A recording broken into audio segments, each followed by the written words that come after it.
পুজো মানেই কিন্তু জমজমাট খাওয়া দাওয়া, আর পুজোর দিনগুলোতে স্পেশাল স্পেশাল আইটেম তো রান্না হবেই।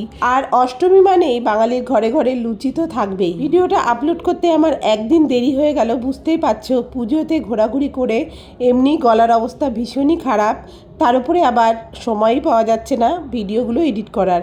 তাই আজ নবমীর দিনে কিন্তু আমি অষ্টমীর থালির ভিডিওটা শেয়ার করছি। প্রথমেই একটা কাঁসার থালাতে দিয়ে দিলাম গরম গরম ফুলকো ফুলকো লুচি। তারপর ছিল বেগুন ভাজা দিয়ে লুচি খেতে কিন্তু আমার ভীষণই ভালো লাগে। সাথে ছিল কুমড়ো আলুর তরকারি। কুমড়ো আর আলুর তরকারি দিয়ে লুচি খেতে আমার বাবা ভীষণই পছন্দ করতো, আর আমাদেরও ভালো লাগে। তাই অষ্টমীর দিনে লুচির সাথে এই আইটেমটা কিন্তু থাকবেই। সাথে ছিল কাবলি ছোলা আর আলু দিয়ে ঘুগনি। অষ্টমী, সেই জন্য কিন্তু একদম নিরামিষভাবেই বানানো হয়েছিল। আর ছিল জলপাইয়ের চাটনি, আর মিষ্টিতে ছিল এই যে সিমুইয়ের পায়েস। প্রত্যেকটা মেনুই কিন্তু দুর্দান্ত হয়েছিল খেতে। তোমরা সবাই খুব ভালো থেকো। পুজো তো আর দুদিন আছে, এই দুদিন সবাই ভালো কাটাও।